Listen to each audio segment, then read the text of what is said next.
या आपल्या नारीतील खर तर सकाळी सगळ्या बैठक आहेत, पण बैठकीचं रूपांतर जाहीर सभेमध्येच व्हायला लागले. आणि बापू तुम्ही काळजी करू नका, तुमच्या कशाला त्रास व्हायला म्हणून थांबा, एवढं राग करू नका विरोधकावर. आज या ठिकाणी परत एक 10-5 गावांची सगळ्या या ठिकाणी तुम्ही सगळेजण सभा घ्यायची असतील तर घ्या, परंतु आज या ठिकाणी बैठकीचे रूपांतर सभेमध्येच होते बांधवांनो. खरोखर या ठिकाणी या सभेला उपस्थित माझे सहकारी मित्र, माजी नगराध्यक्ष रमेश अण्णा भाऊ, गावातील सगळीच माझी वडीलधारी मंडळी, तरुण मित्र बांधव, आज या ठिकाणी रात्री आम्हाला 11-12-1 जरी वाजली तरी गावामध्ये एवढा मोठा प्रतिसाद मिळतो बांधवांनो. आणि त्याचं खरं कारण जर असेल तर या बार्शी तालुक्यामध्ये आपण केलेला 4,000 कोटीहून अधिक निधी आणलेला विकास, या विकासाच्या जोरावरती आज जनता आज या ठिकाणी आपली पाठ थोपटते किंवा आपल्याला चांगल्या पद्धतीचा आशीर्वाद देतो. आणि आज त्या विकासाला पाहून काही विरोधकाला कुंकुमी यायला लागली वाटते, टीका टिप्पणी करायची, परंतु या ठिकाणी ह्याला माहित नाही यांनी एक जर कुटाणा केला तर 10 कुटाणा करणारा राजाराव नावाचं रसायन आहे, त्यांना आणखी माहित नाही. अरे माझा जन्म त्याच्यातून झाला, तुम्ही जर काय वरबडलं तर कसं खर्चाटायचं मला चांगलं माहिती आहे. त्यामुळं माझा नाद तुम्ही करू नका. आज फक्त विकासावरती बोला आणि खरं बोला. खऱ्या आईवडिलाच्या पोटी जर जन्म घेतलेला असेल ना तर खरं बोलायचं. या तालुक्यात आज बांधवांनो आपल्या सगळ्यांनाच माहिती आहे की नारी मला नवीन नाही, लहानपणापासून मी गेली 30 वर्ष झालं की पहिल्यापासून या ठिकाणी नारीमध्ये येत असताना जात असताना राजकारणाच्या अगोदरही आलो. आदरणीय प्रभाताई जाडबुके 95 साली उभारले होते, त्यावेळेस तुमच्याकडे पहिला होतो आणि या ठिकाणी येत असताना आणि रणमाळांच्या इथं आलो, बापूला पण माहित आहे. आणि त्या 95 पासून तसा माझा सन्मान आला. 96ला बापू आणि मी शहर प्रमुख झालो. काम करत असताना या ठिकाणी काय परिस्थिती ती जुनी 2004 ते 2009 मी आमदार झालो, काय कामं करण्याचा प्रयत्न झाला, परंतु गेली 6 टर्म हे आमदार आहेत, 2 वेळेस मंत्री झाले बांधवांनो. आज नारीमध्ये जी चित्र दिसते, आता ही यादी आहे माझ्याजवळ, या यादीच्या अनुषंगाने तुम्हीच बघा. या ठिकाणी मी वाचून दाखवतो. नारी गावासाठी नवीन पाणी पुरवठा योजना 1,65,00,000 काम चालू आहे का नाही? आता 50% काम झाले. सगळ्यांच्या दारात नळ जाणार आहे. ज्या गावाला 600 टँकरनं पाणी पुरवठा करावा लागला, 600 टँकर, त्या गावाला प्रत्येकाच्या दारामध्ये नळ चाललेला. आज वस्तुस्थिती नारीकारी रस्ता तुम्हाला सगळ्यालाच माहित आहे कसा होता. ठीक आहे, थोडं पावसामुळे काय खराब झाला असला दुसऱ्यांदा मी त्या कॉन्ट्रॅक्टरला करून पैकी करायला पाठवलं. काय टवके बिवके निघाले असते ही सगळी दुरुस्ती करून ताबडतोब त्या कॉन्ट्रॅक्टरला मी सूचना दिली, कारण मी कुणाची भाडवीण न ठेवणारा कार्यकर्ता. नारीवरमळे रस्ता 2,70,00,000 दिले. नारीकारी रस्त्याला 7,22,00,000 दिले. नारी ते भातंबरे पूल 15,00,000 दिले. नारी सावरगाव 20,00,000 दिले. महादेवाकडे जाणारा रस्ता कॉन्क्रीटकरण 22,00,000. दलित वस्तीमध्ये पेवर ब्लॉक 3,00,000. स्मशानभूमी सुशोभीकरण 7,00,000. आज या ठिकाणी वडर समाज बांधवांच्या अंडरग्राऊंड कटरीला 10,00,000. झेडपी शाळा दुरुस्ती 3,00,000. अंगणवाडी 1,00,000. सरकारी दवाखाना 3,00,000. दिवे बसवणे 2,00,000. सौर दिवे बसवणे 3,00,000. मातंग वस्ती सिमेंट रस्ता करणे 3,13,58,00,000. आणि नव्यानं मंजूर असलेले मारुती मंदिर ते स्मशानभूमी 8,50,000. खंडोबा मंदिर बांधणे 20,00,000 दिले आहेत. 25-15 मधून 7,00,000 त्याचबरोबर ग्रामपंचायत कार्यालय 25,00,000 नवीन आता ग्रामपंचायत कार्यालय होत आहे. गावांतर्गत रस्त्याचं खडीकरण मुर्मीकरण 8,00,000. नारी भातंबरे रस्त्याला 15,00,000 टाकले. तिथे काळजी करू नका, आणखीन 50,00,000 लागू तिथे टाकतो. वडर समाज बांधवाचं हनुमान मंदिर 5,00,000. मातंग वस्ती सिमेंट रस्ता 5,00,000. दलित वस्ती 3,00,000. आणि ही आता शेवटला वाचून दाखवलेली फक्त आचारसंहितेमुळे थांबलेले ही सगळी साखळी कामं. आणखीन जे काही रस्ते जे आनंद रस्ते वगैरे त्यामध्ये 10 योजना ज्या शासनाने जाहीर केलेल्या जाहीरनामे बांधवांनो, त्यामध्ये पानंद रस्ते करण्याचा सुद्धा निर्णय महायुती सरकारने या ठिकाणी जाहीर केलेला आहे. आणि तीही कामं या ठिकाणी सगळ्या आपल्या शेतकरी बांधवांना जाण्याच्या दृष्टिकोनातून आपण करणार आहोत. त्यामध्ये कुठली अडचणी या ठिकाणी असणार नाही. आज एमएससीबीच्या बाबतीमध्ये द्राक्षाच्या बाग आहेत. एमएससीबीच्या बाबतीमध्ये काय बांधवांची इच्छा आहे, मी बऱ्याच अंशी डीपी दिलेले. आम्हाला त्या दिवशी पण तुमचा एक ट्रान्सफॉर्मर दिला, आता तारावाडाच्या राहिल्यात, तोही लवकरात लवकर ट्रान्सफॉर्मर करून देतो. आणखीनही कुणालाही ट्रान्सफॉर्मर पाहिजे नसले तरी ऑफिस खुल्लाय, कधीही या, कितीही ट्रान्सफॉर्मर लागू द्या, ती देण्याची व्यवस्था मी या ठिकाणी आज या ठिकाणी सबस्टेशनच्या बाबतीमध्ये मागणी कार्यावर आपल्याला चिकरडवरनं लाईट आहे, त्या ठिकाणी मी 9 सबस्टेशनची क्षमता वाढवणं आणि 4 नवीन सबस्टेशनची मागणी केली. त्याच्यामध्ये 2 सबस्टेशनची मंजुरी आली आहे. चिकरडला पण आपण 5 LV ट्रान्सफॉर्मर बसणार आहे. तिथं तिथल्यावरून जर भागलं तर ठीक, नाहीतर तुम्हाला नवीन जरी करायचं असेल तर नवीन आपण जामगाव सारख्या या ठिकाणी नवीन सबस्टेशन करायचं असेल तर सबस्टेशन सुद्धा करू बांधवानो. कुठल्याही कामाच्या बाबतीमध्ये काळजी करण्याचं काही कारण नाही. या ठिकाणी गोरमाळ्याचा रस्त्याचा एक विषय, त्याचबरोबर महादेव मंदिराचा एक विषय. महादेव मंदिराला पेवर ब्लॉक बसवलेले आहेत. आता अतिक्रमणाच्या बाबतीमध्ये काही भीती घातली जाते, कुठलंही अतिक्रमण एक सुद्धा निघणार नाही याची हमी मी देतो, कोणी काळजी करत नाही. कारण काही नारीत काय आदेश होते तरी सुद्धा सरकारनं स्वतःच्या जिम्मेदारीवरती रिस्क घेऊन त्या ठिकाणी कोर्टाला विनंती करून प्रतिज्ञापत्र सादर केलेले. कुठल्याही गोरगरिबाचं घर काढू नये अशी विनंती कोर्टाला केलेली आहे. त्याच्यामुळे किती जरी बगल वच्चे कोणी काय राजकीय दृष्ट्या काय करत असतील तरी काय अडचण त्या ठिकाणी येणार नाही बांधवांनो. कुणाचंही घर त्या ठिकाणी निघणार नाही अशा पद्धतीचा या ठिकाणी मी शब्द देतो. आणि तशी वेळ आली तर मी स्वतः येऊन उभारतो, कोणी काळजी करू नका. आज या ठिकाणी काल सभा झाली वाटते आणि या ठिकाणी सभेमध्ये विकासाचं बोलायचं सोडून आम्ही काय करायचं, त्यांनी काय करणार आहेत ते बोलायचं सोडून तिसरंच काय बडबड बडबड या तालुक्यामध्ये करतात. मला ह्यांचं आश्चर्यच वाटतं. आणि सगळी स्वतःची गुण दुसऱ्याच्या अंगात टाकण्याचा प्रयत्न या ठिकाणी केला जातो. सगळं स्वतः काय काय कर्तृत्व केलंय ती माझ्या माती ढकलण्याचं. अरे पण सगळ्या जनतेला माहिती आहे ना मी कसा वागतो, तुम्ही कसे वागतात, तुमच्या काय चैनी आहेत, तुमचे काय नाचपाणी आहेत, तुम्ही कसं गंडे घालणारी टोळी आहे तुमची, आली बाबा 40 चोराची, सगळ्या जनतेला माहिती. कुणाला माहित नाही सांगा ना. शेवटी कुठलाही लोकप्रतिनिधी या ठिकाणी काम करत असताना बांधवांनो प्रत्येक जनता वयोवृद्ध माणसापासून लहान मुलापर्यंत, आज 5वीचा मुलगा सुद्धा असू द्या किंवा ज्येष्ठ नागरिक असू द्या, 95-100 वर्षाचा, आपला लोकप्रतिनिधी कसा वागतो त्याच्या प्रत्येक चालीवरती किंवा त्याच्या वागण्यावरती, बोलण्यावरती, त्याच्या दिवसभराच्या कार्यक्रमावरती सगळ्यांचं बारकाईने लक्ष असतं. माझ्यावरती पण सगळ्यांचं लक्ष आहे. माझ्या दाखवा चुका पकडून काय चुका आहेत का ती मी चॅलेंज देतो. मी राजकीय संन्यास घेईन, मी जर कुठं चुका केल्या असतील तर काय मला नैतिक अधिकार राहणार नाही राजकारण करायचं. परंतु या ठिकाणी आज बार्शीमध्ये काम करत असताना बांधवांना आपण सगळ्यांनी पाहिलंय की आज या ठिकाणी तुम्ही 2019ला मला आमदार केलं. आमदार केल्यानंतर 2.5 वर्ष आपली विरोधी पक्षामध्ये गेली. विरोधी पक्षामध्ये जरी होतो तरी डीपीडीसी किंवा विधानसभेमध्ये आवाज उठवून किंवा सातत्याने पाठपुरावा करून काही ना काही या ठिकाणी पदरात पाडून घेण्याचा प्रयत्न केला. आणि विकासाला त्यावेळेस सुद्धा काही अंशी आपण मदत करू. परंतु खऱ्या अर्थानं शिंदे साहेब बाहेर पडले. माननीय नरेंद्र मोदी साहेबांच्या मार्गदर्शनाखाली शिंदे साहेब मुख्यमंत्री झाले, फडणवीस साहेब उपमुख्यमंत्री झाले आणि दोघांचंच मंत्रिमंडळ या ठिकाणी कार्यरत होतं बांधवांनो. नंतर अजितदादा आले. परंतु पहिलं जर काम मी कुठलं केलं असेल ही जाणीव आज नारीला सुद्धा आहे. आज पाण्याच्या बाबतीमध्ये आपण किती शेतकरी बांधव तडपडतो किंवा चेतकाप्रमाणे वाट पाहतो, ही वस्तुस्थिती नारीमध्ये पण काही लपलेली नाही. कारण आज 700-700, 800-800, 1000-1000 फूट बोर मारणारे या ठिकाणी शेतकरी बांधव आहेत. आपल्या लेकरापेक्षा बागा जास्त जपणारे शेतकरी या गावामध्ये. आणि अशा परिस्थितीमध्ये संपूर्ण आपला हा बार्शी तालुका हा वर्षण प्रवर्षण मधला तालुका आहे. सातत्यानं 10 वर्षातनं 4-4 वर्ष आपल्यावरती दुष्काळाचं संकट येत आहे.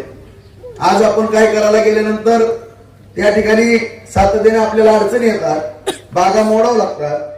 द्राक्षाची बाग असेल, केळीची असेल, आंब्याची असेल, कुठं ऊस केला तर मोडावं लागतं. ही परिस्थिती आपली बार्शी तालुक्याची फार पूर्वीपासून आहे मित्रांनो. परंतु या सर्व गोष्टी करता युतीच्या सरकारमध्ये माननीय मनोहर जोशी साहेबांनी कृष्णा खोरे महामंडळाच्या माध्यमातून त्या ठिकाणी ज्यावेळेस 1996ला योजना कार्यान्वित केली आणि ही योजना कार्यान्वित करत असताना उपळायला उपसा सिंचन योजना सुरू झाली 96ला. 96 ते आज 2024 आहे. 28 वर्ष झाली. मला सांगा फक्त 5 किंवा 10 कोटी त्या योजनेवर द्यायची. 5-10 कोटी तुम्हाला सगळ्यांना माहित आहे. आज रेकॉर्डवरती सगळेजण म्हणतात ना ही मानाने येत असतात. मग तुम्ही 6 टर्म तुमचे आमदार होता, 10 वर्ष मंत्री होता तुम्ही, मग तुम्हाला मनानं का आली नाही ती? एवढी एकतर्फी सत्ता तुमची होती. आम्ही तर 10 वर्ष आमदार झालो, परंतु तुम्ही त्या तुमच्या कारकिर्दीमध्ये का आणली नाही? आज 1996 ची योजना 2000 मध्ये पाणी येणं गरजेचं होतं. 25 वर्ष त्या पाण्यापासून आपण वंचित राहिलो मित्रांनो.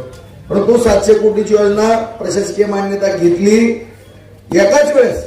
700 कोटी आणि 350 कोटीच्या निविदाही काढल्या.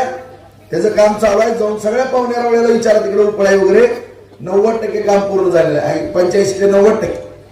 येणाऱ्या मार्च-एप्रिल मध्ये तुम्ही खात्रीशीर सांगतो मी सगळ्या शेतकऱ्यांच्या शेतात पाणी वाहिलेलं त्या ठिकाणी दिसेल. सगळे शेतकरी त्या उजनीच्या पाण्याचा लाभ घेतलेला त्या ठिकाणी दिसतील. अशा पद्धतीचं युद्ध पातळीवरती त्या ठिकाणी काम आहे. जाऊन तुम्ही बघा किंवा आपल्या नातेवाईकांना विचारा. आज या ठिकाणी नागझरी नदी, भोगवती नदी ह्याच्यावरती आपण 18 किटवेर केले. आज बरोड्यावरती सुद्धा 8 किटवेर कोल्हापूर पद्धतीचे बंधारे मंजूर केले. त्याचंही काम चालू होईल. काही भोगवती नागझरीचे किटवेर झाले आणि या ठिकाणी जवळपास बार्शीमध्ये 37 साठवण तलाव मंजूर केले. तुम्ही पांढरीला विचारा, जाऊन गावठेरला सगळ्या त्या भागामध्ये किती पाणी साचलंय बघा. कोरपळ्याला जावा, लाडोळ्याला जावा, ते तलाव पूर्ण झालेले. कशा पद्धतीने पाण्याचा साठा झालेला आहे आणि पाझर तलावाचं साठवण तलावामध्ये रूपांतर झाल्यावर आपलं तिप्पट, चौपट, 5पट कसं क्षेत्रफळ दखल येते वस्तुस्थिती बघा. असे 37 साठवण तलाव मंजूर केले. सगळ्या साठवण तलावाची कामं 2 जर सोडली तर सगळ्याची कामं चालू आहेत. काही रस्त्याच्या अडचणी असल्यामुळं चिंचोलीच्या साठवण तलावावर ते काम थांबलेलं आहे. येणाऱ्या पावसाळ्यामध्ये सगळे साठवण तलाव ते भरले जाणार आहेत आणि आपल्या बार्शी तालुक्याला अत्यंत चांगल्या पद्धतीने शेतीचं पाणी मिळणार आहे. तुमच्या या ठिकाणी मला आता सांगितलं की पाझर तलावाची एक साईट आहे बोरमळे रस्त्याला. तुम्ही माझ्याकडे नकाशाने उतारा द्या. तुम्हाला आता जेवढं पाणी साचतंय त्याच्या तिप्पट ते चौपट पाणी साचवून देण्याची जबाबदारी माझी असते. अजिबात काही नाही. कारण उगाच मला पाणीदार आमदार म्हणत नाही. तुमच्यात नाही, ते माझ्यात आहे. त्यामुळं या ठिकाणी पाण्याच्या बाबतीमध्ये कशा पद्धतीने नियोजन करायचं बांधवांनो. किटवेर असतील, बंधारे वड्यावरचे असतील, उपसा सिंचन योजना आहे, साठवण तलाव आहे. माझ्या समोर तुम्ही कधीही बसा तुमच्या शेतकऱ्याच्या साक्षानं, त्यांनाही बोलवा. स्टॅम्प आणा, मी स्टॅम्पवरती लिहून देतो. 1 वर्षानंतर या बार्शी तालुक्यातली नव्यानं 50,000 एकर जमीन ओलिताखाली येणारा बाग आहे. ही राजेंद्र राऊताचं काम आहे. तुम्ही तयार केलेल्या एका तुमच्या कुटुंबातल्या एका शेतकऱ्याच्या पोराचंही काम आहे मित्रांनो. टिंगलटावाळी करत बसलो नाही कुठे मी. रात्रीचा दिवस करून या ठिकाणी सकाळी 6ला माझा फोन चालू होतो, रात्री 11 वाजेपर्यंत नॉन स्टॉप काम करतो. कुठं टिंगलटावाळी बदमाशी कुठं करत नाही. आज या ठिकाणी पाण्याच्या बाबतीमध्ये शेतकऱ्याचे हे काम करतोय मित्रांनो. त्या दिवशी पण माननीय मुख्यमंत्री साहेब आले होते, आपण पाहिले. मी यादी दिली त्यांना, कारण मी तुम्हाला जबाबदारीने बोलतो. आता ही डोक्यात होतं तुमच्या नारीच्या साठवण तलावाचं. नारीच्या साठवण तलावाचं पण डोक्यात आहे का? मी ह्याच्यावरती फार मोठा अभ्यास केलेला आहे. आपल्या बार्शी तालुक्यामध्ये जलसंधारण विभागाकडे ह्याच्या कुठल्याही नोंदी नाही. फक्त 10% नोंदी आहेत. सगळ्या नोंदी हुडकून काढायचं काम चालू आहे. आणि किमान 37 साठवण तलाव सोडून 250 ते 250 पाझर तलाव आहे बार्शी तालुक्यामध्ये. आणि ह्या सगळ्यांना आपण साठवण तलावामध्ये रूपांतर करायचं. केल्यानंतर प्रत्येक साठवण तलाव 200, 300, 400, 500, 700, 1000 एकर जमीन या ठिकाणी ओलिताखाली येणार आहे. त्या दिवशी माननीय मुख्यमंत्री साहेबाला 101 साठवण तलावाची मी मागणी केली. त्यांना वाटलं 101 कोटी रुपये मागते काय की तालुक्याला. मला म्हणले 101 कोटी रुपये दिले. 101 कोटी नाही म्हणलं साहेब, 900 ते 1000 कोटी रुपयाला लागणार आहेत म्हणतात. ती द्यावे लागते, कारण हा शेतकऱ्याचा विषय. या ठिकाणी आज आपण परिस्थिती पाहतो मित्रांनो. आज आपल्या शेताला पाणी नाही. आज बार्शी तालुक्यामध्ये उद्योग नव्हते, परंतु या 5 वर्षामध्ये बाजार समिती ताब्यामध्ये तुमच्या आशीर्वादाला आली 6 वर्षापूर्वी. त्याला या 5 वर्षामध्ये चांगलं प्रोत्साहन दिलं. तुम्ही आमदार केलं, मला बाजार समिती दिली आणि आज उद्योगाच्या बाबतीमध्ये सुद्धा तालुका कास पकडताना दिसतो. पाण्याचे प्रश्न आपण सोडवतो आलो. मग मी सांगितलं 50,000 क्षेत्र भिजणार आहे. भविष्य काळामध्ये आणखी 50,000 एकर जमीन कशी बागायत होईल त्या दृष्टिकोनातून आपण प्रयत्न करणार आहोत. आज बाजार समितीच्या माध्यमातून सुद्धा ज्या पद्धतीने माझ्या शेतकऱ्यांचा माझा जिव्हाळा आहे त्याच पद्धतीने व्यापारी कधी जवळ येत नसायचे पूर्वी, कारण ह्यांच्याकडे सगळ्या सत्ता असायच्या, बाजार समिती वगैरे बँकेची सत्ता यांच्याकडे होती, त्यामुळे व्यापारी माझ्या संगतीत नसायचे. 6 वर्षापूर्वी बाजार समिती ताब्यात आली. त्याच्या अगोदर आपण खाजगी बाजार समिती तयार केली. त्या खाजगी बाजार समितीमध्ये रानात मिरच्या तोडणारी पोरं गाळेदार केली. आज ती पोरं शानमध्ये या ठिकाणी व्यापारी झाले. आणि ज्यावेळेस बार्शीतल्या सगळ्या उद्योग व्यवसायाची माझे संबंध आले त्यावेळेसपासून मित्रांनो तुम्ही बघा, सगळे ज्वारीचे उद्योग वाढले. 7-8 कारखान्याचे जवळपास 22-23 कारखाने आता ज्वारीचे झालेले. चिंचोकाचे 4 कारखाने बंद पडणार होते. 4 कारखान्याला जीएसटी माफ करून दिला जुना, आणि ते कारखाने अत्यंत चांगल्या पद्धतीने चालू झाले. कडबा कुट्टेच्या 10-12 मशिनी वाढल्या. त्या ठिकाणी डाळ मिल बंद पडले होते. 26 डाळ मिल होत्या, 4च राहिलेल्या होत्या. नव्यानं 5 डाळ मिल झालेले. आणखीनही डाळ मिल या ठिकाणी 10-12 बार्शीमध्ये होणार आहेत. आज या ठिकाणी सोयाबीनचा प्लॅन्ट आपण पाहतो की दिलीप गांधी सारख्या एका उद्योजकाला मी तयार केलं. 500 टनाचा रोज क्रेशिंग होणारा सोयाबीनचा प्लॅन्ट बार्शीमध्ये तयार झाला. आणखीनही 3 प्लॅन्ट सोयाबीनचे बार्शीमध्ये आपण काय माझ्या मित्रांना मी करायला लावणार. ही झाली उद्योगाची आपली प्रगती. आज MIDC नारायण राणे साहेब उद्योगमंत्री असताना जागा भूसंपादित केली. नंतर 9ला माझा पराभव झाला, 14ला पराभव झाला. 10 वर्ष त्याच्याकडे कुणी बघितलं नाही. परत मी आमदार केलं, तुम्ही मला परत त्या ठिकाणी सबस्टेशन केलं, पूर्ण झालेलं आहे. नगरपालिकेचं 25 लाख लिटर रोज पाणी देण्याचा निर्णय घेतला, त्याचं काम चालू आहे. आणि पाणी आणि लाईट मिळाली, त्यामुळे जेवढे प्लॉट गेले ते सगळ्या प्लॉट मध्ये कारखाने चालू झाले. तुम्ही जाऊन सगळे बघा, मी बोलतोय खोटं जर असेल तर मला मत देऊ नका. कारखाने त्या ठिकाणी उभारावं लागलेले आहेत मित्रांनो. आज 600 एकरची MIDC होती, ती 135 एकर जागा ताब्यात घेतली. नंतर मला शेतकऱ्यांनी सांगितलं, भाऊ आता आमच्या जागा काय ताब्यात घेऊ नका, तुम्ही दुसरीकडे जागा बघा. त्यामुळे मी परत उपळायला आणि वैरागला संतनाथ कारखान्याची जागा MIDC ला देतोय.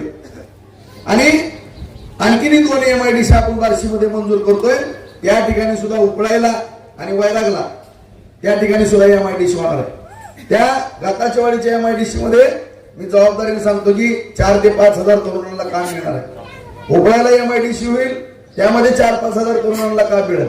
वैरागला MIDC होईल, त्या ठिकाणी 4-5 हजार तरुणांना काम त्या ठिकाणी मिळणार आहे. बांधून अशा रीतीनं पाण्यावरती काम करतो, उद्योग व्यवसाय वाढण्याच्या दृष्टिकोनातून काम करतो.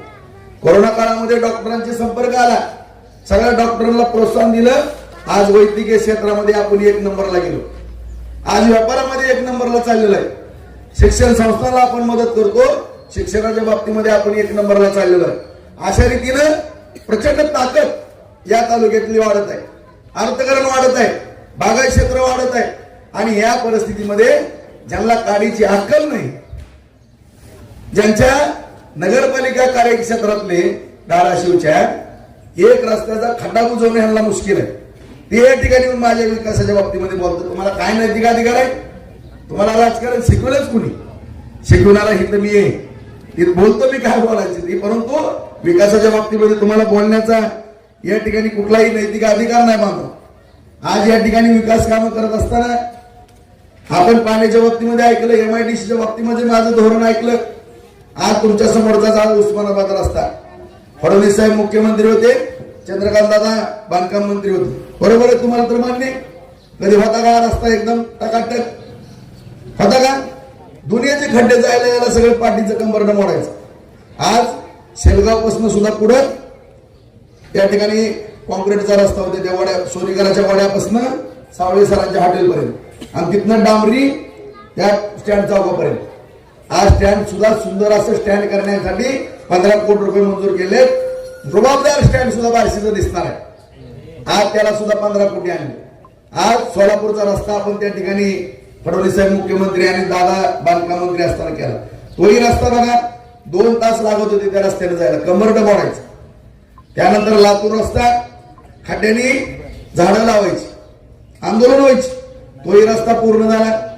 आज आपल्या सर्वांचं कुलदैवत आई तुळजाभवानीला जाणारा रस्ता 250 कोटी मंजूर केले, वरपार्ट दिली, त्याचं काम सुरू करायला लागले. ते सुद्धा रस्ता 10 मीटर कॉन्क्रीट करणं आहे. दोन्ही बाजूला साईड पट्टी 1-1 मीटरची आहे आणि हा रस्ता शेलगाव पासून तुळजापूरच्या हद्दीपर्यंत होणार आहे. हे कुणी केलं बाबांनो? कुणी कामं केली?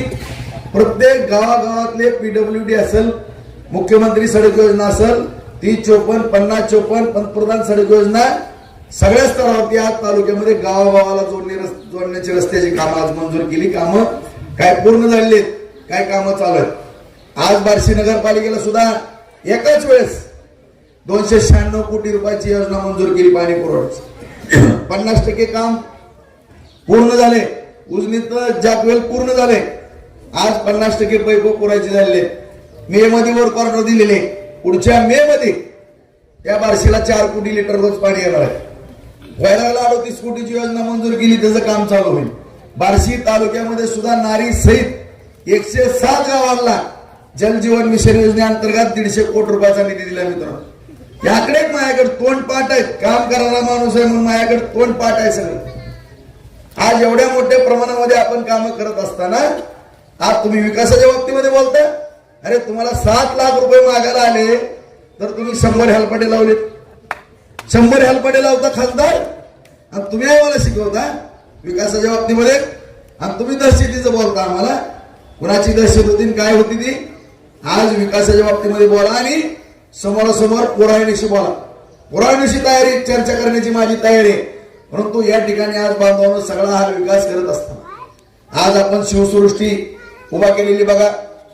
ज्या छत्रपती शिवरायांनी आपल्याला एक स्वाभिमानानं जीवन जगण्याचा या ठिकाणी मूलभूत अधिकार दिला, ते शिवस्मारक शिवसृष्टी बघा. ज्या सैनिकांच्या जीवावरती आज आपण निवांत झोपतो त्यांचं शहीद स्मारक बार्शीमध्ये जाऊन बघा. बुद्ध विहार डॉक्टर बाबासाहेब आंबेडकरांनी आज घटना लिहिली. त्यांची विचारसरणी किंवा ज्या बुद्धांच्या विचारावरती बाबासाहेब चालले त्यांच्या बुद्ध विहाराला 2.5 कोटी त्या ठिकाणी दिले. नागपूरच्या धर्तीवरती आपण बुद्ध विहार करतोय. मुस्लिम समाजाच्या बाबतीमध्ये सुद्धा ईदगाह 1.5 एकर जागा देऊन नमाजसाठी एक ईदगाह दिला. तिथं सुन्नी तबलिगी वाद होता. प्रत्येक समाजाला बरोबर घेऊन प्रत्येक समाजाला 5 गुंठे 10 गुंठे 20 गुंठे जागा देऊन सगळ्या समाजाला जवळपास 80% बार्शी शहरातल्या समाजाला सभागृहात जागा दिली. त्या ठिकाणी लक्ष्मी सोपान उद्यान असेल, अहिल्यादेवी होळकर उद्यान असेल, शंकेश्वर उद्यान आहे. जाऊन बघा तुम्ही सगळे फिरून या सगळेजण बार्शी शहरामध्ये. तिथले सुद्धा सोलापूर रोड आहे, अलीपूर रोड आहे, उपळा रस्ता आहे, 422 रस्ता आहे, परंडा रोड आहे, पिंपळगाव रोड आहे. स्मशानभूमीला जाताना बघा तुम्ही आगळगाव रस्ता. ह्यांच्या दारातला सुद्धा रस्ता मलाच करावा लागला. दारातली गटर सुद्धा मी केली. तुम्हाला तिथं तुमच्या दारातली सुद्धा कामं करता आली नाहीत कधी आयुष्यामध्ये. तुम्ही कसं मला सांगता? आज तुम्ही सगळीकडे बघा. कोर्टामध्ये सगळे किती जण तर गेलेले असतील नागरिकनी, बरोबर आहे. 25-30 वर्ष कोर्ट होते का? 86 कोटी रुपये मंजूर केले. ITच्या पुढे जाऊन तिथे काम चालू आहे. माडा, करमाळा, बार्शी तिन्ही करता कोर्ट त्या ठिकाणी मंजूर केलं, काम चालू आहे. आज सगळ्या गोरगरिबांच्या बाबतीमध्ये मी सांगू इच्छितो. 30 कोटीचं आपलं हॉस्पिटल होतं बार्शीतलं ग्रामीण रुग्णालय. त्याला 100 कोटीची मान्यता आणली. त्याला सुद्धा जवळपास 80 कोटीच्या आसपास निधी आणला. फक्त 5 डॉक्टर आहेत आता आणि 25 जणांचा स्टाफ आहे त्या ठिकाणी.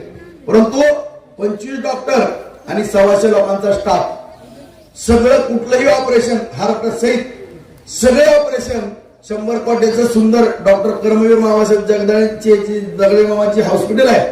त्या धर्तीवरती 100 कोटीचं हॉस्पिटल आज त्या ITच्या जवळ जावा तुम्ही बघा. तिथे काम चालू आहे. सगळेजण सगळ्यांना मोफत 100% सगळे ऑपरेशन मोफत होणार आहे. एकाही गरीब माणसाला त्या ठिकाणी 1 रुपया त्या ठिकाणी दवाखान्यामध्ये लागला. हे करून दाखवलं, केलंय. तुमच्यासारखं हिरेमेट हॉस्पिटल बंद पाडलं नाही. हिरेमेट डॉक्टरांचं नरड दाबून ज्या कतले मालकांनी कॅन्सर हॉस्पिटलला जागा दिली आणि त्या कॅन्सर हॉस्पिटलमध्ये तुम्ही कॅन्सर लागल्यासारखी परिस्थिती हॉस्पिटलला झाली, ती बंद पडत आलेली आहे. हा संतनाथ कारखाना तुळशीदारांनी केला. आदरणीय निंबाळकर नाना, बुडूक काका, बारमुले अण्णा, भाऊसाहेब झाडुके या माणसांनी संतनाथ कारखाना केला. बंद कुणी पाडला? मालक कोणीचे पैसे दिले का? कामगारांचे पैसे दिले का? त्याच्यानंतर आणखीन एकावर एक फ्री आर्यन काढला.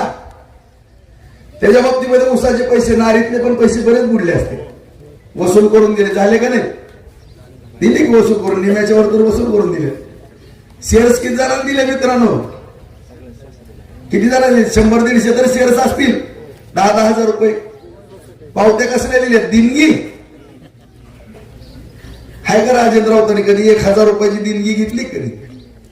माझ्या नावावर वाटतं तुम्ही, लाज वाटायला पाहिजे ना. प्रत्येक गावातनं 5 लाख 10 लाखाचे शेअर्स घेतले, 18 कोटी रुपयाचे, सगळ्या शेतकऱ्यांना लुबाडलं तुम्ही आणि माझ्या नावानं निंदा करता तुम्ही. एक दाखवा, एक जर कुणाचं कुठल्या नारी नाही अख्ख्या तालुक्यात कुणी जर म्हणलं राजभाऊ राऊताच्या घराने 5,000 10,000 रुपये बुडवले, राजकारणात जर संन्यास द्या सोडून, बाळशी सोडून माझं कुटुंब बाहेर जायला जाईल, तुम्हाला या ठिकाणी एवढं प्रथम. परंतु आज या ठिकाणी तुम्ही आर्यन शुगरच्या बाबतीमध्ये किती जणांना बुडवलं, किती शेतकऱ्यांच्या मुलींची लग्न मोडली, किती शेतकऱ्यांच्या मुलांचं शिक्षण बुडलं, याचं उत्तर तुम्ही पहिल्यांदा द्या.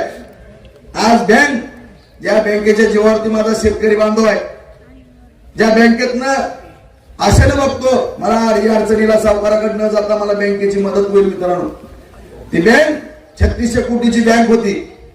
3600 कोटीच्या बँकमध्ये 2600 कोटी रुपये ह्यांनी वाटून घेतले होते सगळ्या डायरेक्टर लोकांनी. त्यावेळेस फक्त 500 कोटी रुपये वाटले होते जिल्ह्यामध्ये. सगळे अफरातफर, 1 लाखाची जमीन 5 एकर ती मॉर्गेज आणि 82 कोटी रुपयाचं कर्ज तिसऱ्या दिवशी यांच्या खात्यावर. कुठला प्रकार आहे? जगातलं इतकी आश्चर्य आहे ती कळत नाही मला. आज 10 लाखाचं कर्ज घ्यायचं म्हणलं 20 लाखाचं मॉर्गेज आपल्याला द्यावं लागतं. आहे का कुठली बँक देते का तुम्हाला 1 लाखाच्या जमिनीवर 82 कोटी रुपये तिसऱ्या दिवशी?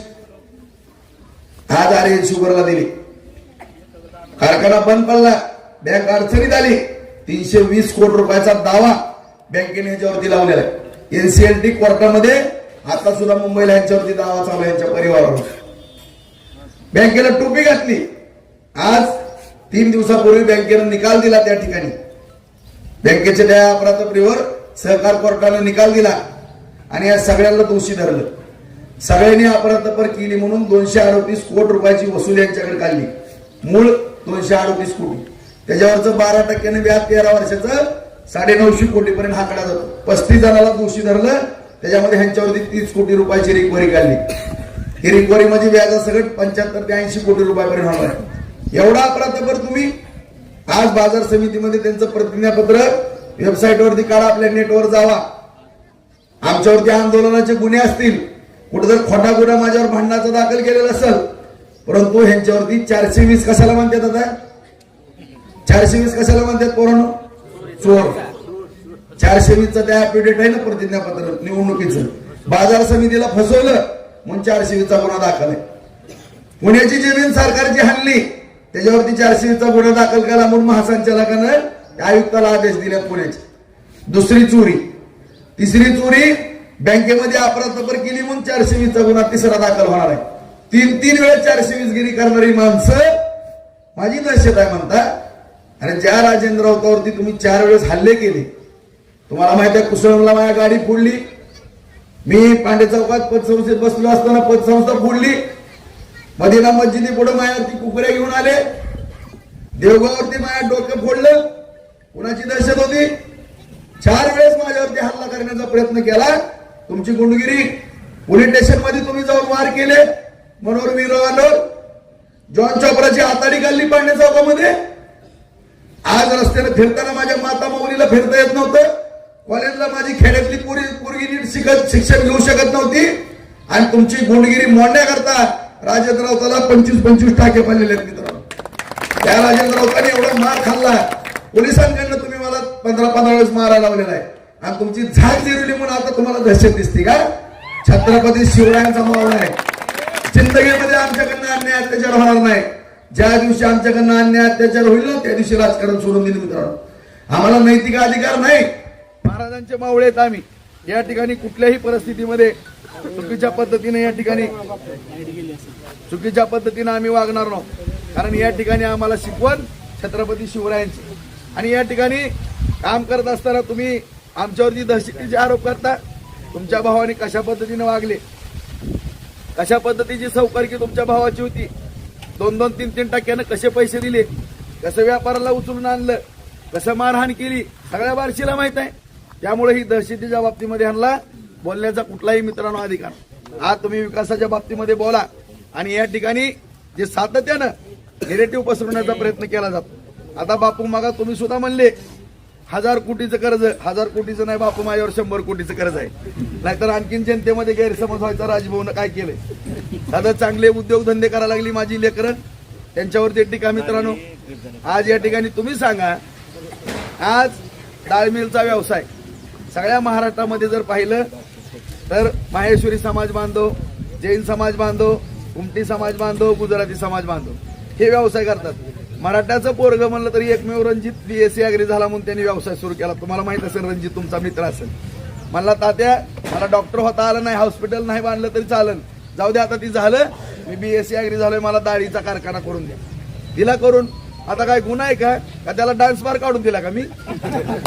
अरे माझ्या लेकराला BSc झाले, कुणाचं पण लिकरू, प्रत्येक आई बाप त्या पोराला काही ना काय पिठाची गिरणी, किराणा दुकान, गाडी, घोडं, कपड्याचं दुकान काहीतरी करून देतात. तुमच्या का पोटात दुखायला लागलं, त्यांनी काय चुकीचं केलं का, काय रुपयाची अपराधापर केली का? तसं जर काय असेल तर पांडे चौकात उभा करून शिक्षा द्या. परंतु एखाद्याचं लेकरू व्यवसाय करते, तुमच्या पोटात दुखायचं काय कारण आहे? सातत्याने ह्यांचा व्यापार, नानाची खडी काढायची. काय तुमच्या पैप फुटकी दिली तशी खडी काय फुटकी दिली का नानानी? कुणाकडनं काय लुटमार केली का? आणि अशा पद्धतीनं चुकीच्या पद्धतीनं निगेटिव्ह पसरवण्याचं या ठिकाणी काम केलं जातं मित्रांनो. परंतु कुठल्याही व्यवसायामध्ये किंवा कुठल्याही बँकेच्या बाबतीमध्ये 10 रुपयाच्या लपड्यामध्ये आम्ही नाही. कुठलंही या ठिकाणी वन टाइम सेटलमेंट नाही. कुठल्याही बँकेच्या बाबतीमध्ये 10 पैशाची अपराधपर आमच्याकडनं नाही. परंतु ह्या लोकांनी काय उद्योग केलेत हे पहिल्यांदा बघा. तुम्ही एवढं सगळं उठाठेवा करण्यापेक्षा तुम्ही जर तुमच्या कारकिर्दीमध्ये चांगलं राजकारण केलं असतं, काम केलं असतं, तर तुम्हाला या ठिकाणी एवढं युवळण्याची किंवा काय करण्याची गरजच पडली नसती. आज तालुका जाणतो, तालुक्याला प्रत्येक लोकप्रतिनिधीबद्दल, प्रत्येक माणसांबद्दल ह्या सगळ्या गोष्टीची माहिती असते. त्यामुळे या ठिकाणी खोटं बोलण्याचा तुम्हाला कुठलाही नैतिक अधिकार नाही. आज मित्रांनो, आपल्याला चांगल्या दिशेने जायचंय, चांगल्या पद्धतीनं तालुक्याचा विकास करायचा आहे. आता ही खासदार शिंदे, मी तुम्हाला सगळ्याला सांगितलं, अहो ही माझा झाला नाही, तुमचा कसा होणार आहे? त्याला मी विधानसभा कशी असती ती माझ्याबरोबर करगुळ्या धरून आलो. त्याला म्हणलं ही विधानसभा असती, ओमराजा तुला इथं यावं लागणार आहे म्हणलं. आणि बोललाय का नाही भाषणामध्ये पूर्वी, भाऊनी मला धरून विधानसभा. याला खासदारकीला सुद्धा उद्धव साहेब तिकीट देत नव्हते गेल्या वेळेस. तानाजी सावंत मातोश्रीवर होते, म्हणले राजभाऊ राऊताचं पत्र आण तर तुला मी उमेदवारी देतो.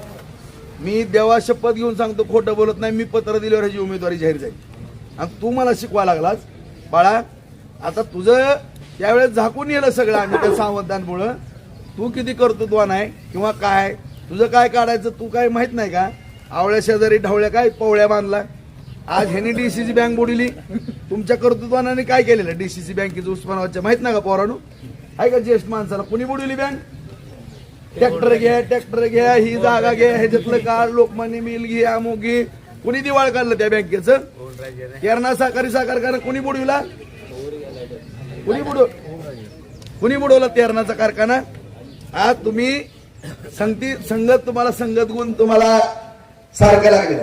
जसे आमचे संतानात बुडविला, बँक बुडविली, तर त्याच घराण्यातले तुम्हाला फक्त तानाजी सावंत किंवा काही लोकांचं मत होतं की उमेदवाराला उमेदवार द्यायचं म्हणून तुमची बाजू त्या ठिकाणी घेण्यात आली होती. आणि आता तुम्ही त्यांच्या संगतीत लागले म्हणून नौटंकी करायला लागले. होय, 54,000 मतं काय पेंड आहे का इथं? उगं काय झालं, केंद्र सरकारबद्दल थोडी काय नाराजी झालेली होती. वस्तुस्थिती कांद्याच्या निर्यातीच्या बाबतीमध्ये झालं तुम्ही, असं नाही, काय शेतीमालाच्या बाबतीमध्ये.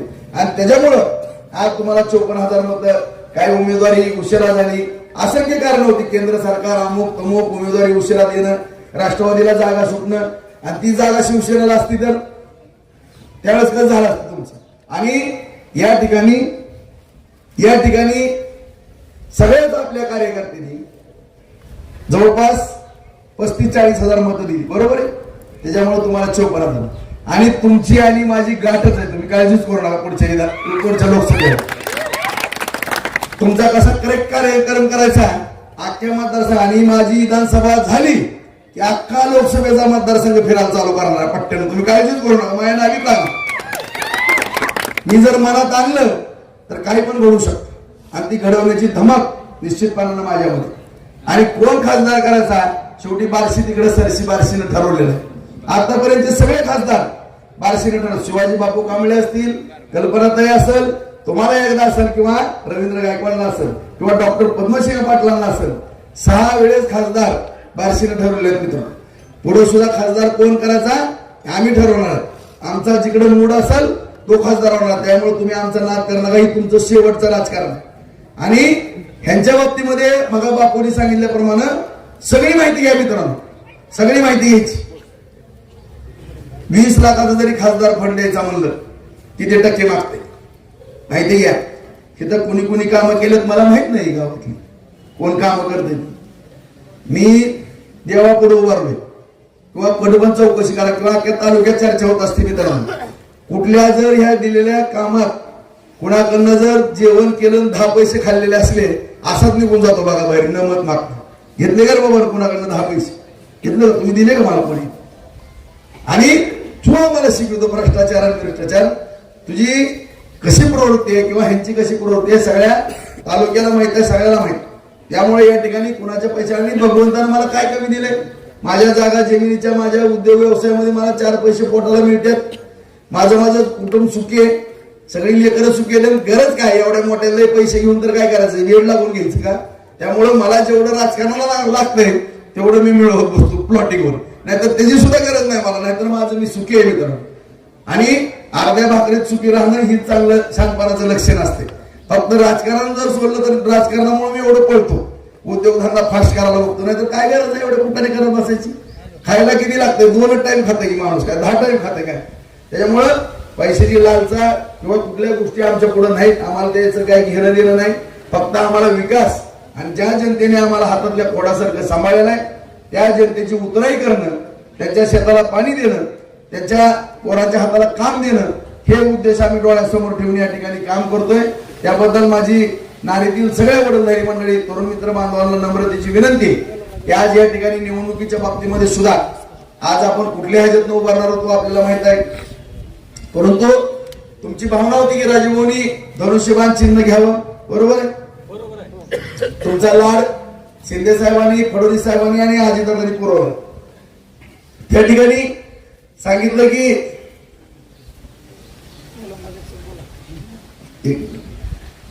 त्या ठिकाणी शिंदे साहेबांनी सगळ्यांनी तुमची इच्छा पूर्ण केली.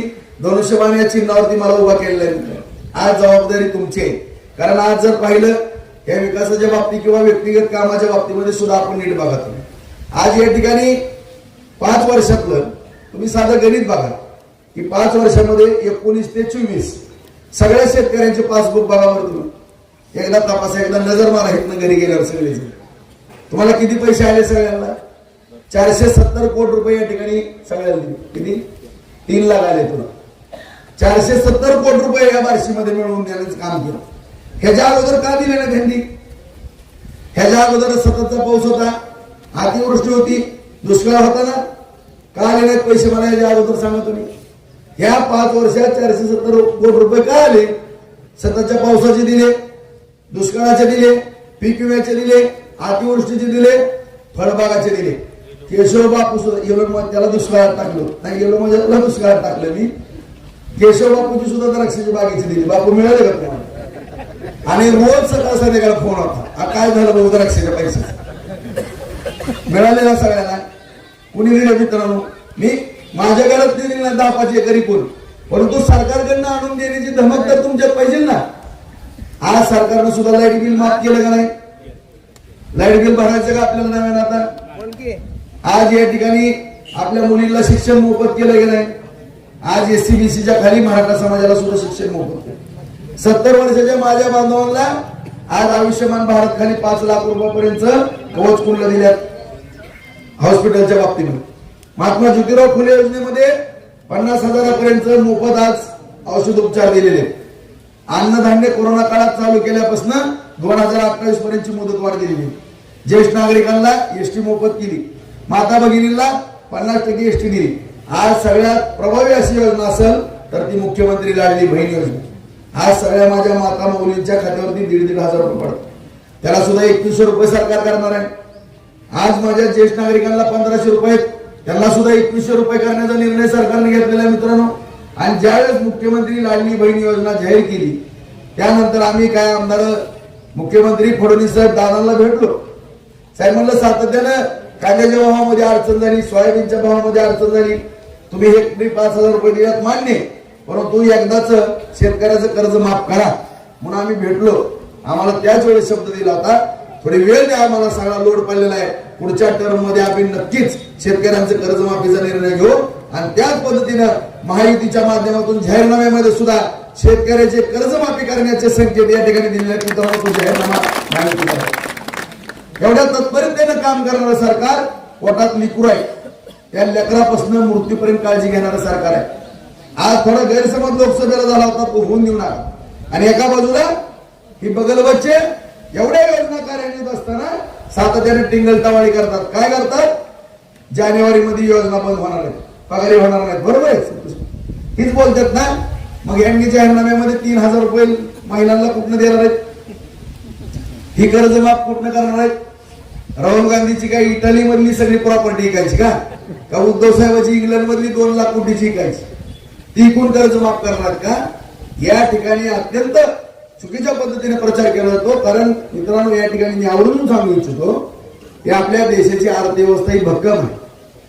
जबाबदारीने बोलतो मी, कारण आपण पाहिले की कोरोना काळामध्ये इंग्लंड सारखी अर्थव्यवस्था ज्याचा सूर्य मावळत नव्हता, ती सुद्धा अर्थव्यवस्था ढासळली. परंतु आज आपली अर्थव्यवस्था मजबूत आहे. कारण आपण, तुम्हालाही माहित असेल, अमेरिका, रशिया, इस्रायल, फ्रान्स या राष्ट्राकडनं आपण हत्यारे विकत घेत होतो, विमानं, रणगाडे, पाणबुड्या, सगळ्या मशीन गन. परंतु आज आत्मनिर्भर भारत या योजनेतनं आज केंद्र सरकारनं नरेंद्र मोदी साहेबांनी आज आपल्या इथं मोठमोठ्या फॅक्टऱ्या टाकल्या. आज विमान आपण बनवू शकलो, पाणबुड्या बनवतोय, मशीन गन बनवतोय, रणगाडे बनवतोय. जो देश आयात करत होता शस्त्र, तो निर्यात करण्याचं काम या ठिकाणी चालू. सगळ्या आयात निर्यातीवरती देशाचं फार मोठं लक्ष आहे. युक्रेन रशिया युद्ध आहे, त्या युद्धामध्ये सुद्धा अमेरिकेने रशियावरती निर्बंध घातले. त्यांच्या तेलाला, गॅसला ते निम्या किमतीत आपण तेल घेतो, इथं फिल्टर करतो, इथनं दुप्पट किमतीने आज जगामध्ये. अशा पद्धतीनं कोरोनामध्ये कंपन्या काही चायनामध्ये बुडल्या, त्या भारतात आल्या, त्याचा महसूल मिळाला आणि चांगल्या पद्धतीची अर्थव्यवस्था झालेली आहे. आज बॉर्डरवरती सुद्धा सगळे रस्ते, पूल, नॅशनल हायवे, गडकरी साहेबांच्या माध्यमातून मेट्रो, अशा पद्धतीचा विकास या ठिकाणी. आज उपसा सिंचन किंवा आपले हे सगळे रस्ते कशाचं लक्षण आहे? आज आपला कर्तृत्ववान पंतप्रधान आहे किंवा एक नियोजनबद्ध अर्थतज्ञांची फौज त्यांच्या बरोबर आहे म्हणून या गोष्टी घडतात. फक्त ह्याला टवाळकी, टिंगल्या टवाळकी आणि सकाळी 9:30ला यायचं आणि टीव्ही सारखं वाटायचं, ह्याच्याशिवाय कुठला उद्योग नाही. त्यामुळे ह्यांच्याकडे लक्ष न देता आपल्या पुढच्या पिढीचं भविष्य या ठिकाणी महायुतीच्या सरकारच्या हातामध्ये त्या गोष्टीचा विचार करून केंद्रामध्ये आपलं सरकार आहे, राज्यामध्ये आपलं सरकार येण्याच्या दृष्टिकोनातून आपण एक एक आमदार महत्वाचा आहे आणि आपण काळजीनं या ठिकाणी काम करावं. आनंदाची बातमी देतो, रात्री 12:15 वाजता मी बातम्या पाहिल्या मित्रांनो. आज लोकसभेच्या माध्यमातून सगळ्यांच्या मनामध्ये शंका होती की महाराष्ट्रामध्ये सरकार महायुतीची येईल का नाही. रात्रीची 165 जागा आज महायुतीला दाखवल्या. तुम्ही एबीपी चॅनलला, युट्यूबवर जावा. आणि अशा रीतीनं जे निरेटिव्ह पसरलेलं होतं ते निरेटिव्ह निघून गेलेलं आहे आणि खऱ्या अर्थानं माझ्या महाराष्ट्रातल्या जनतेला आज कळायला लागलेलं आहे की बाबा खरं काम करणारं सरकार हेच आहे. त्यामुळे या सरकारच्या पाठीशी आपण राहा. महायुतीच्या माध्यमातून धनुष्यबाण हे चिन्ह घेऊन आपण उभा आहे. 3 नंबरचं चिन्ह आहे पहिल्या मशीनवरती, त्याच्या पुढचं बटन दाबण्याकरता सर्वांना विनंती करा आणि एक जीवानं एक दिलान राहा. मगा बापूने सांगितल्यासारखं काम करत असताना बांधवांना कुठल्या तरी चुका होतात, नाही असं नाही. माझ्याकडनं पण दुर्लक्ष झालं असेल, एखादी चूक झाली असेल तर ती चूक थोड्या पदरात घ्या, आम्हाला येऊन सांगा, राजभाऊ तुमचं इथं दुर्लक्ष झालं, ह्या कामामध्ये लक्ष द्या, हे काम करा, 100% आम्ही त्यामध्ये दुरुस्त करू. अमोलकडनं काय चुकलं असेल काम करत असताना, ती काय लय अनिलराव सारखा ज्येष्ठ नागरिक नाही, वर्गच आहे, तरी सुद्धा तुम्ही पदरात घ्या. काय चुकलं तर मला सांगा, मी ती दुरुस्त करू. परंतु या ठिकाणी कुठलं तरी भाऊभाऊकीतलं, गावातलं कुठलं तरी उटाडपाटाड बांधाचं भांडण किंवा शिर्डी रानात गेली म्हणून काढू नका. ही तालुक्यातली आणि या तालुक्यातल्या पुढच्या 5 वर्षातली लेकरा बाळाच्या भविष्याची निवडणूक. 5 वर्ष फक्त या ठिकाणी तुमच्या जवळचा, तुमच्या हृदयातला आमदार द्या आणि फक्त 10 दिवस तुम्ही जाता. पुढचे 5 वर्ष राजाभाऊ राऊत आणि निधी आणि कारखानदारीन पाणी, ही सगळ्या गोष्टी माझ्यावरती सोप. फक्त कुठलं गावातलं काही इथं उठाडपटाड काढू नका, एवढीच नम्रतेची या ठिकाणी. आणि ज्याला विरोध करायचा ती करा, ही वाकडी शिकली ती वाकडी होणारच आहे. त्यामुळे त्यांच्या नादी काही लावू नका. काय जर झालं सोन्याचा रस्ता केला तरी ती शिव्या देणार आहे, त्याला लय माझा लागून केला. त्यामुळे अशा लोकांच्या नादी लागला का, ज्या माणसांना लक्षात येते की विकास काय आहे, त्या मंडळींकडे आपण मताची यत्न करा, एवढीच या ठिकाणी नम्रतेची विनंती करतो. आणि काही जी कामं या ठिकाणी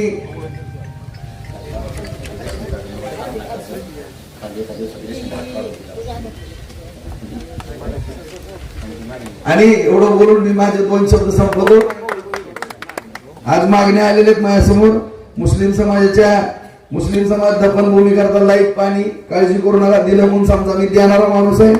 नमाज आज्ञाकारी नसेल ईदगाह बार्शीला जाऊन बघा, 422 ला आहेत का मुस्लिम समाजाची कोण, कुठे दिलंय का ईदगाह 422 ला? तसा करून देऊ, काळजी करू नको. मुस्लिमचा स्वतंत्र स्मशानभूमी वॉल कंपाऊंड. आणि कालच एक विषय, मुख्तार काझी बायपास सर्जरी झाली, 7 लाख रुपये लागत होते राशन कार्ड लागल्यामुळं, पण ते राशन कार्ड एका दिवसात मिळालं, 7 लाख रुपये वाचले. अशी कामं करणारी माणसं फक्त डोळ्यासमोर ठेवा, एवढीच विनंती करतो. आपण फिरणीचे दिवस असताना सुद्धा एवढ्या मोठ्या संख्येनं बैठकीचं रूपांतर सभेत केलं, त्याबद्दल शतशः सगळ्यांचे आभार व्यक्त करून आपण निवडणुकीत काळजी घ्यावी एवढी विनंती करून माझे 2 शब्द संपवतो.